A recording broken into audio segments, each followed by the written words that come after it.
if you get up off your butt and rotate your antenna, if your cable is screwed up, and if the air is full of electricity, then somewhere between channels 36 and 37, you'll come upon a TV universe turned inside out. The tour's leaving now, so grease yourself up, strap yourself in, hide all pets, take small bites, use a number 2 pencil, ignore the squishy sounds, breathe through your mouth, and have your tickets ready. You've entered the world of hardcore TV. Wayne's World! Wayne's World! Excellent! Party on, Wayne. Party on, Garth. Excellent. All right. Hey, Garth, did you go to that most excellent party last night? Yeah, there was some major babiage. No way. Way? No way. Way? No way. Way? Ah! Ah! Ah! Extreme close-up! Ow! Ow! Ow! Ow! Ow! Ow! Enough of this shit. It was funny the first 100 times, but aren't you just a little sick of it? Think this stuff will come out?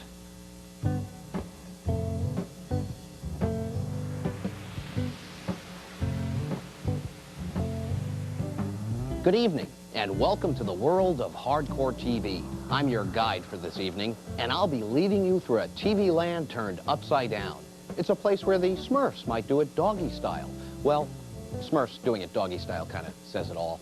It's a place where even lovable and snuggable TV characters like Wayne and Garth might find themselves clubbed to death like baby seals.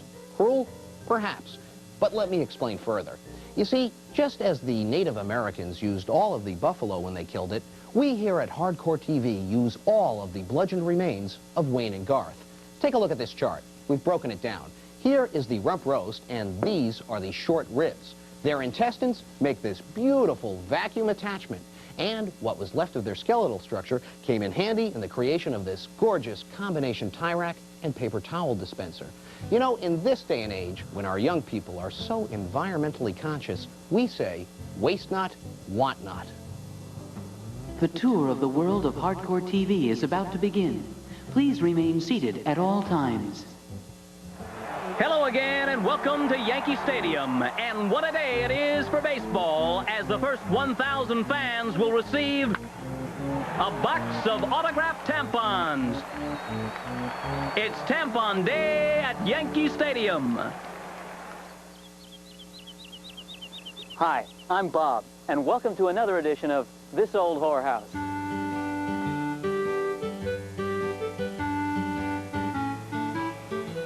You know, a brothel has its own special problems when it comes to renovation and restoration. Let's take a look at some of the problems that are unique with this old whorehouse and meet Candy, Madame Extraordinaire. Hi, Candy. Oh, hi, Bob. Why don't you tell us about some of the problems you've encountered with this old whorehouse? Well, let's start with the kitchen, Bob. Super. I'm looking to make this room more versatile. Excellent. I want the girls to be able to go down on the clients in here, but still have this area double as a tasteful breakfast nook. Understandable. That's a common problem. We're going to knock out this countertop here and put in a drop table. I suggest oak because that'll last the longest. And, hey, with all the bouncing up and down that this piece is going to take, you get what you pay for. No shit, Bob. I'm dying for you to take a look at the bedroom. Well, let's take a look at what Norm's doing in the next room.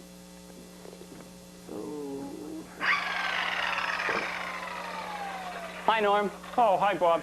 Wow, this is quite an impressive bedroom. It's coming together real nicely. Well, I've been pretty pleased so far, Bob, but there's something over here I'm working on. Okay. Instead of having this traditional style window, I thought we could put in one of those angled apothecary style windows. Super. That way your customers who like to watch could appreciate from every angle. And of course, keeping your Japanese businessmen in mind. You've lowered the window. About 22 inches. Now, Norm, would this window work if you were watching a man and a woman, or a woman and a woman, or a woman and a man and a woman, or a man and a man? Whatever turns you on, Norm. Well, voyeuristically speaking, Bob, I think this window would work in just about any I like to watch scenario. And who doesn't, Norm? Well, super. Before you go on with your shimming, let's take a look at what's going on in the bathroom. Sure, Bob. Wow, Norm, you've really made some improvements with this bathroom. That's right, Bob. I wanted to maintain the integrity of the room. That's why I'll be installing a pedestal bath, which still leaves plenty of space for 4 to 6 consenting adults in your shower area. For some healthy water sports or a shower orgy. That's right, Bob. I've installed a recessed condom organizer in the shower area, and I'll be putting in a cantilevered shelf here for your various love oils, which I think is a nice detail. Well, we're just about out of time. Join us again next week when we'll be going from boilers to bondage on the next This Old Whorehouse.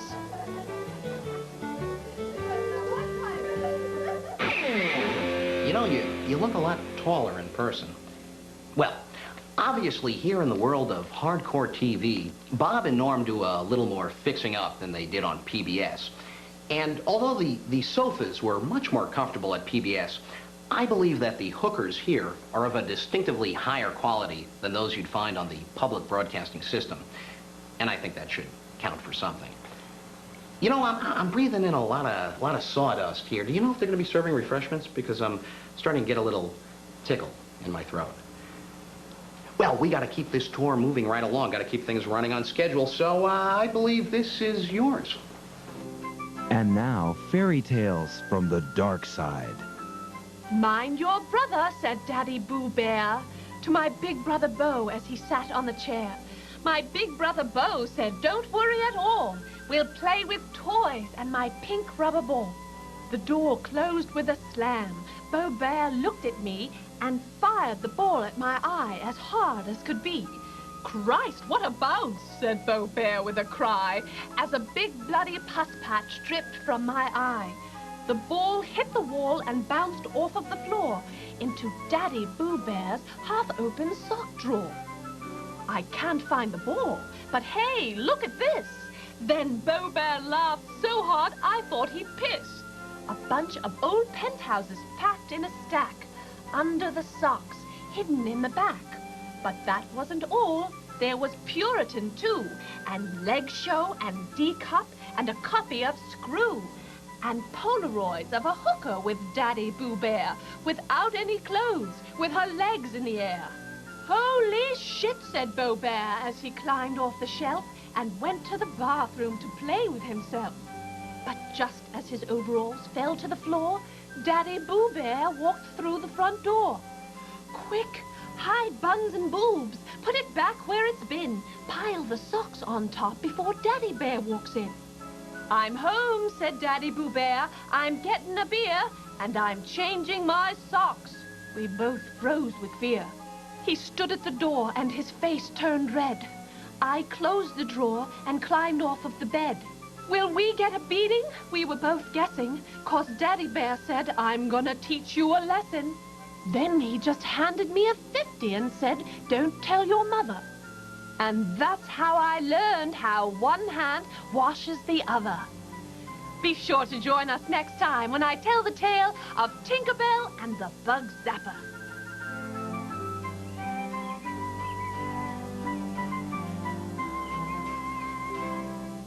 As the tour of the world of hardcore TV continues, please look to your right.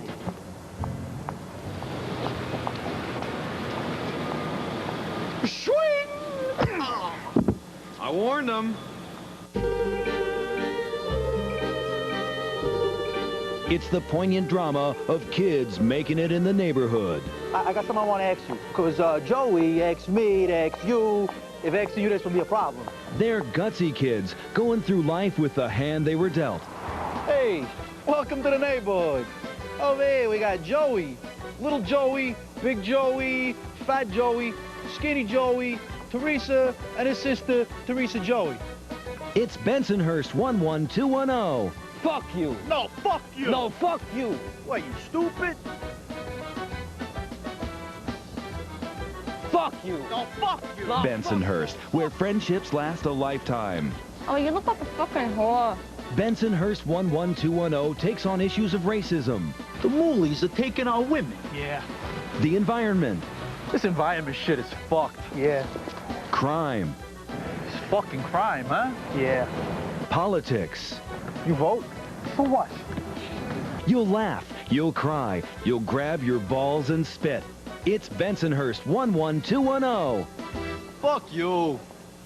Hi, You know, each week on Beverly Hills 902, whatever, and a half a dozen other shows just like it, we share the pain and angst of young, really great-looking kids who seem to be getting laid every night.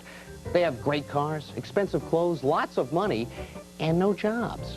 But, you know, somehow I think the kids on Bensonhurst lead richer, more fulfilled lives. Fuck you.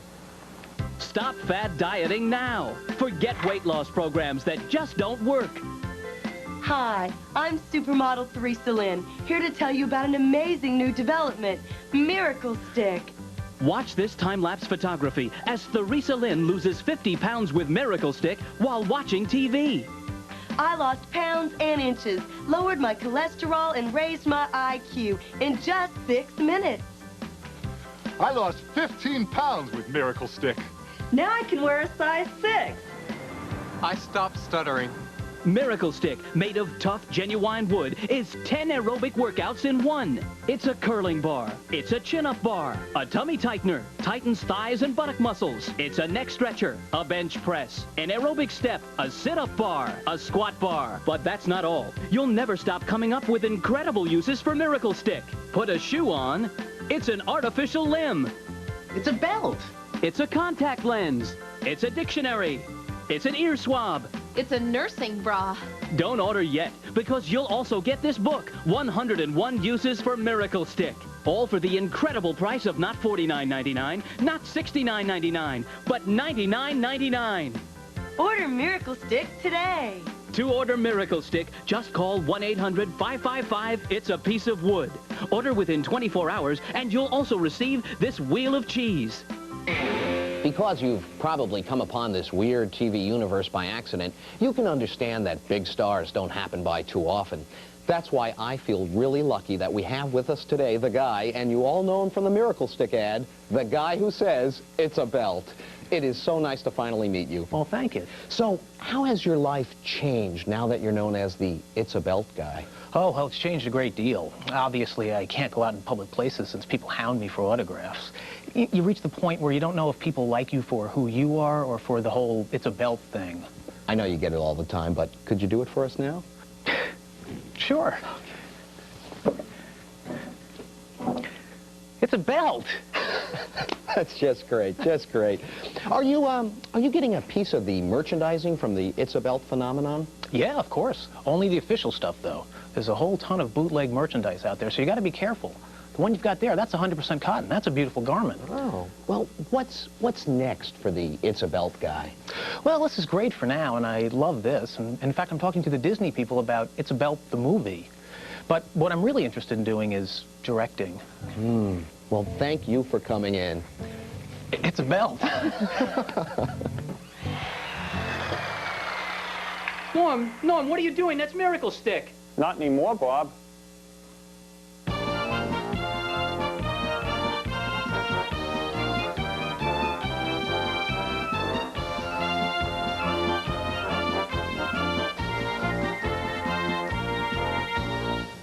Hello again, sports fans. Rose Biederman and... Hi, don't worry, sweetheart. You have nothing I haven't seen before. I've showered with the Chicago Bears. Okay, I'm excited to have our first guest. Somebody very special. Been all-pro more times than I've had husbands. 2, count them, 2 Super Bowl rings, 1 for each finger. Please welcome the New York Giants' own Leonard Marshall. Hello, gorgeous thing that you are. Hi, Rosie. How are you? Fine, darling. One of my How are favorites. I pull no punches, Lenny. You know me. I ask the hard questions right up front. Okay? New York Giants, quarterback controversy. Hostetler, Sims. Who's a better kisser? Me, of course, Rosie. Really? I mean, look at these lips. I mean, with lips like this, you gotta be kidding me. I'll tell you, your lips are gorgeous. As a matter of fact, your lips remind me of something in my past. Can I tell you a story, Lenny? Tell me a story. Years ago, do you remember the old Negro baseball leagues? Josh Gibson? Did you ever hear of him? Yeah, of course.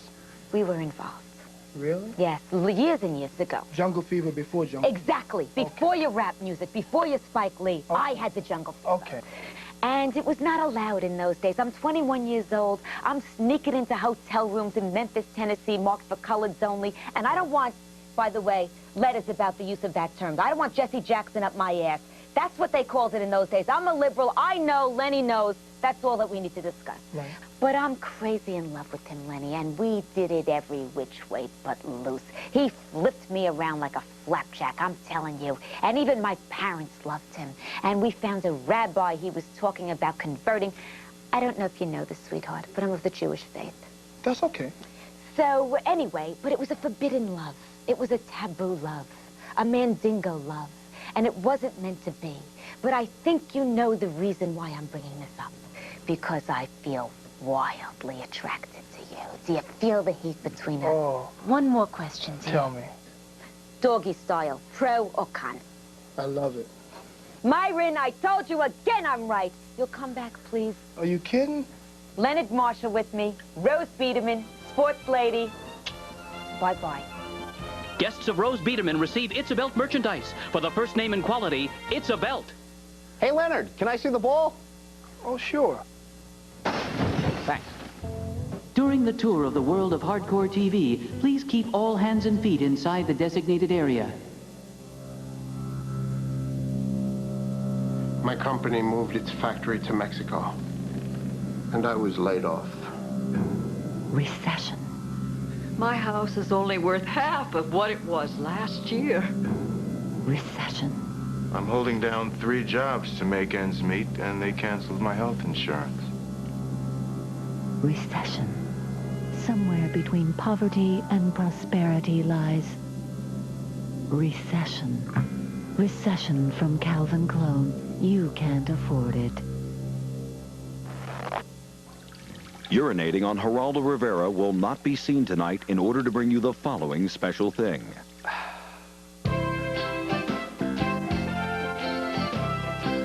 And now it's time for Rostapiece Theater. Today, The Andy Griffith Show, Episode 31, Scene 3. Okay, man. When we last left Andy of Mayberry, a school bully had punched Opie in the nose. So Barney was teaching him how to fight, you know, saying, got to nip it in the bud, Opie. Just nip it in the bud. Give it the old one, too, you know. Little did he know, Opie would become a big-time movie director of The Far and Away with the Tom Cruise. And he said, fuck you to all that Mayberry shit. Now he don't even return Barney's phone call. Now he could buy the whole blasted Mayberry, and Goober and Floyd could kiss his white ass all day long. It won't do them no good. So, Andy come by with Thelma Lou, who don't be giving him no punani because it's the 50s, huh? Where was I? Right, so Andy teach Opie about compromise and cooperating with the school bully, and the school bully become Opie's best friend. That was me. That bully's nose would be smelling his ear. But them not have no rastas in Mayberry. Imagine I'd be saying, Andy, I growing the ganja you like, and Andy say, I come in Aunt B. Aunt B got the best shit in Mayberry. So the whistle come back and Andy goes fishing, and remember, man, the classics never die. Welcome to Dodger Stadium, and what a day it is for baseball as the first 1,000 fans get their own autographed handgun.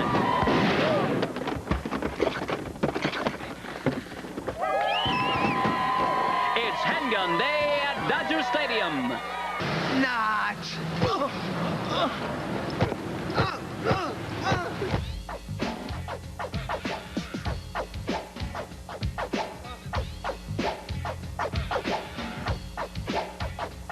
I got my rod and me reel and me lunchbox. This fly fishing, I coming live from Vermont. Me got me PJs and dancers that make me wanna shout while I catch mud bass, pickerel and chop. Say a booyaka, booyaka, now it come from his mouth. Step across Badlands with a bag full of clips, the Eon Pulse rifle that fires and never miss.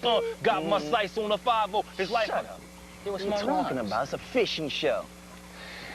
Yeah, welcome to another episode of Fly Fishing Jam. Before we get started, I want to introduce our DJ, DJ Scratch and Fish. That's right, y'all, and those are our dancers, the Guppies. She loves me. We're up here in beautiful Vermont. Granola country, y'all. Shrooms, Mary Jane, syrup. What are you talking about?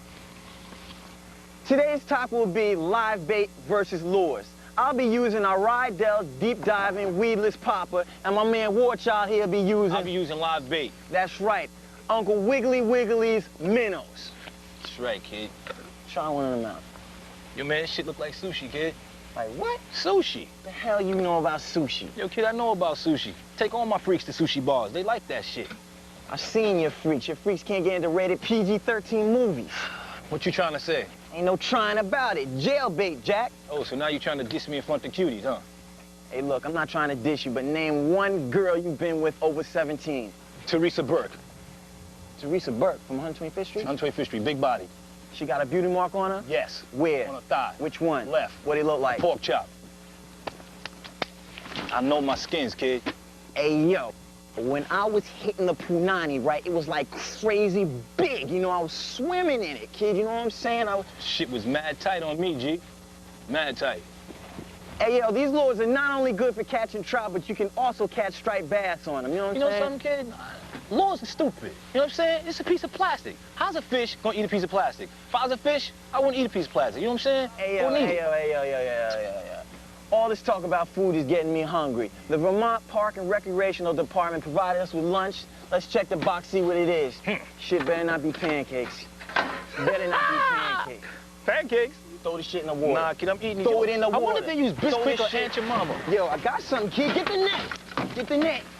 Yo, get the net. Yo, it's a boat.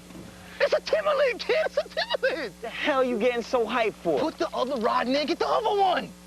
You stupid.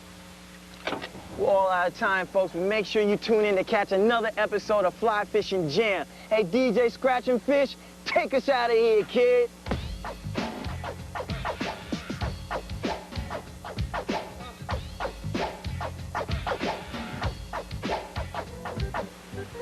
Well, I guess you noticed that Fly Fishing Jam is just a little different from your average fishing show.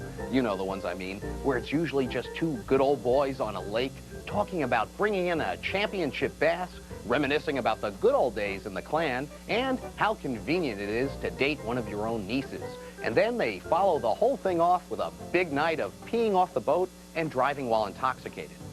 Oh, say, could you just keep the tour group a little tighter, please? Thanks. Hello again, and welcome to Wrigley Field. And what a day it is for baseball as the first 1,000 fans receive a Miracle Stick. It's Miracle Stick Day at Wrigley Field. Everyone beats the shit out of George Steinbrenner with a bat, and the Wonder Years will not be seen tonight in order to bring you this other thing. From Brooklyn Heights down to Times Square, she doesn't mind if people stare, 'cause she's not wearing underwear. She's Cindy Sex Talk. Hi, I'm Cindy. I'm your host, and this is Cindy's Sex Talk, a place where special people can talk about their special problems. Meet our guests. We have Siamese twins, May and Kay, and our topic for today is the love lives of carnival performers. Hi, May and Kay. How you guys doing? Fine. I see here you share one heart and the same intestines and the same vagina, but you have a very, very different attitude towards life. Yeah, I'm pro-choice. And I'm pro-life. Ooh, that could be a problem. So, Kay, tell us what a first date is like for you. Well, I'm impetuous. I can meet a guy at a bar, and if I'm attracted to him, maybe go back to my place and fuck all night. Ooh. And May, what about you? I'm old-fashioned, and I have to get to know the guy before sleeping with him. Huh? You know, I've been thinking about this, and I share a lot of stuff with my girlfriends, like clothes and lingerie and my girlfriend's diaphragm. But some people freak out even sharing a toothbrush. So this genital sharing thing could really be a problem. Yeah, we have our own support group. Ooh, I love support groups. We consider ourselves the vaginally challenged. You know what? It's time to take some of your calls. Okay, now remember, our topic today is the interesting and provocative sex lives of the carnival performer. Okay, got someone on line one. Line one, hello. Hi, I'm a lizard boy from another carnival. Hello, lizard boy. Yeah, I have a question and a comment. Okay, go ahead. Have either of the twins ever dated a lizard boy? Well, I have. Several. I've even had 2 lizard boys at the same time. Ooh, menage a reptile. Thank you for calling. Okay, next line. Hi, Cindy. I've been watching your show for a long time. Are you going to get naked for us now? Well, you just have to... Oh, yeah. Oh, come on. Next call. Hey, Cindy, could you take your top off?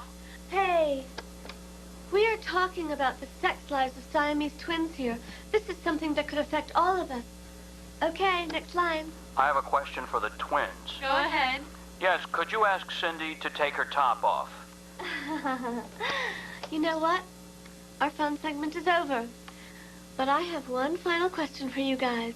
What would you say is your biggest problem in relationships? It's difficult to find a man who's got a rock and roll attitude. Someone that can turn me on and stay hard all night. And enjoys days at the circus. And May, what's your biggest problem? Sharing the same vagina with Kay. Oh, good answers. Okay. Thank you for coming tonight. I'll see you next time. Bye. Cindy's Sex Talk is brought to you by Miracle Stick. It's a boyfriend. Elvis performed my circumcision. Bigfoot danced at my bar mitzvah. All this and more in this week's issue of the Hebrew National Enquirer. Well, this concludes your tour of the world of hardcore TV. And it's been my pleasure to lead you around this very unusual place. Please patronize our gift shop for fine It's a Belt merchandise. And now, I'd like to leave you on a more serious note.